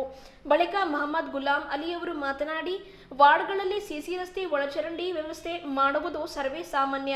ಆದರೆ ಸಿಎಂಸಿ ವತಿಯಿಂದ ಸಿಗುವ ಸೌಲಭ್ಯ ಯೋಜನೆಗಳ ಕುರಿತಾಗಿ, ಲೋನ್ಗಳ ಕುರಿತಾಗಿ, ಮಹಿಳೆಯರಿಗೆ ಸ್ವಾವಲಂಬಿ ಬದುಕೋ ಯೋಜನೆಗಳ ಕುರಿತಾಗಿ ಅರಿವು ಮೂಡಿಸುವುದು, ಆ ಎಲ್ಲರ ಸೌಲಭ್ಯವನ್ನು ಅವರಿಗೆ ಒದಗಿಸುವುದೇ ನಮ್ಮ ಮುಖ್ಯ ಉದ್ದೇಶವಾಗಿದೆ.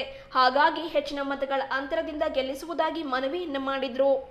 ಅದರಂತೆ ಇದೇ ವೇಳೆ ಮೊಹಮ್ಮದ್ ಟಿಪು ಅವರು ಕೂಡ ಮಾತನಾಡಿದರು. ಈ ಸಂದರ್ಭದಲ್ಲಿ ಅಭ್ಯರ್ಥಿ ಪರ ಬೆಂಬಲಿಗರು, ಹಿತೈಷಿಗಳು ಉಪಸ್ಥಿತರಿದ್ದರು.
वार्ड नंबर 33, मैं मोहम्मद गुलाम अली, वार्ड नंबर 33, मेरे मिसेस शबनम जमीन, आम आदमी पार्टी से नॉमिनेशन है और यहाँ पे सारे लोगों का हमको भरपूर ताउन है। पिछले में भी मैं 16 वोट से हारा हूँ और 24/7 पब्लिक की खिदमत कर रहा हूँ। फर्स्ट, दूसरी बात, हर कोई काउंसलर बोलता रोड नाली ये तो बनाते हैं, ये तो आम बात है, लेकिन हमारे एरिया सलम है, सलम बोर्ड को क्या बेनिफिट है आज तक कोई बताया नहीं। हम जीत के आने के बाद सलम बोर्ड में जो जो स्कीम है वो स्कीम लॉन्च करेंगे, ये आज तक कोई ने बताया। 10 साल पहले, इससे पहले भी कांग्रेस सरकार में इधर काउंसलर थे, उन्होंने कुछ नहीं किया काम इधर। पूरा आप देख ले सकते हैं, पूरा सर्वे करके बहुत कमी है, स्कीम्स नहीं है यहाँ पे। यहाँ के लोगों को नहीं मालूम और बताए नहीं। यहाँ के जो लोकल लीडर हैं, यहाँ के गली गली के लीडर हैं, वो अपने तक ही बेनिफिट लिए हैं, दूसरों को बेनिफिट नहीं दिए पब्लिक को। सलम बोर्ड में जितने भी स्कीम्स हैं, म्यूनसिपाल्टी के लोन हैं और लेडीज़ को मिशन्स हैं, शादियों के हैं और तमाम चीज़ें जितने भी स्कीम्स हैं गवर्नमेंट से, वो पूरे आज तक नहीं है। मैं आने के बाद लेके आऊँगा। एक दूसरी बात, लॉकडाउन में हमारी कार चली है इधर, नो कास्ट, किसी से कास्ट नहीं लिए हम। जो लोग फंसे हुए थे उनको हम लेके आए। बिदर में किसी की भी कार में हम नहीं इस्तेमाल करें, हमारी कार चली। और पहले 16 वोट से हारा। पुलिस स्टेशन के भी, municipality, all department 24/7, all cast, any department, any work कभी भी किए हम। और मेरा घर भी एक ही है, बी भी एक ही है और नंबर भी एक ही है। हिंदू मुस्लिम सब जो हर कास्ट देखी है कि 10-12 साल से सीएमसी से कुछ काम नहीं हो रहा, सिर्फ अपना एरिया केस में पड़ा है, डीसी के हाथ में गया है। इसलिए महल्ले के अवाम मोहम्मद गुलाम अली को ना ही कांग्रेस से ना ही जेडीएस से टिकट नहीं दिलाकर आम आदमी पार्टी से टिकट दिलाया है। उनको हौसला दिलाया है कि तुमको ये पार्टी से लाना है। अरविंद केजरीवाल एक अच्छी दिल्ली के सीएम हैं, अब अच्छी फैसिलिटी देंगे। इसलिए हम मोहम्मद गुलाम अली को अरविंद केजरीवाल से टिकट लाकर वार्ड नंबर 33 से ठहराए हैं और इंशाल्लाह 27 तारीख के दिन बहुत अच्छी मेहनत करके हम इनको जिताएंगे, भारी मेहनत करके, और 2 मई को ये जश्न रहेगा इंशाल्लाह। ಕೊನೆಯಲ್ಲಿ ಮತ್ತೊಮ್ಮೆ ಮುಖ್ಯಾಂಶಗಳು.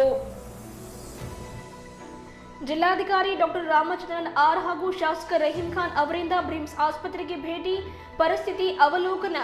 7 ಕೋವಿಡ್ ಕೇರ್ ಸೆಂಟರ್, 905 ಬೆಡ್ಗಳ ವ್ಯವಸ್ಥೆ. ಡಿಸಿ ರಾಮಚಂದ್ರನ್ ಆರ್ ಅವರಿಂದ ಸ್ಪಷ್ಟನೆ. ವಾರ್ಡ್ ಸಂಖ್ಯೆ 17 ಮತ್ತು ವಾರ್ಡ್ ಸಂಖ್ಯೆ 18ರ ಬಿಜೆಪಿ ಪಕ್ಷದ ಅಭ್ಯರ್ಥಿಗಳ ಕಚೇರಿಯ ಉದ್ಘಾಟನೆ. ವಾರ್ಡ್ ಸಂಖ್ಯೆ 17ರ ಬಿಜೆಪಿ ಅಭ್ಯರ್ಥಿಯಾದ ಚಂದ್ರಶೇಖರ್ ಪಾಟೀಲ್ ಗಾದ್ಗಿ ಅವರಿಂದ ತಮ್ಮ ಬೆಂಬಲಿಗರೊಂದಿಗೆ ಮನೆ ಮನೆಗೆ ತೆರಳಿ ಮತ ಯಾಚನೆ. ಸಾಮಾನ್ಯ ವ್ಯಕ್ತಿಯಾಗಿ ಸಾಕಷ್ಟು ಜನಪರ ಸೇವೆ ಮಾಡಿದ್ದೇನೆ. 35ನೇ ವಾರ್ಡಿನ ಕಾಂಗ್ರೆಸ್ ಅಭ್ಯರ್ಥಿ ಸೈಮನ್ ಜೋಶ್ವಾ ಅವರಿಗೆ ನಿಮ್ಮ ಮತ ವಾರ್ಡ್ಗೆ ಹಿತ ಎಂದು ಮತಯಾಚನೆ ಮಾಡಿದ ಅಭ್ಯರ್ಥಿ ಸೈಮನ್ ಜೋಶ್ವಾ. ಮೊದಲ ಬಾರಿ ಬಿಜೆಪಿ ಪಕ್ಷದ ಅಭ್ಯರ್ಥಿಯಾಗಿ ನಗರಸಭೆಯ ಚುನಾವಣೆಯಲ್ಲಿ ಕಣಕ್ಕಿಳಿದಿದ್ದೇನೆ. ಮತ ನೀಡಿ ಗೆಲ್ಲಿಸಿದ್ದಲ್ಲಿ ವಾರ್ಡ್ನ ಸರ್ವಾಂಗೀಣ ಅಭಿವೃದ್ಧಿಗೆ ಯಾವಾಗಲೂ ಬದ್ಧನಾಗಿದ್ದೇನೆ.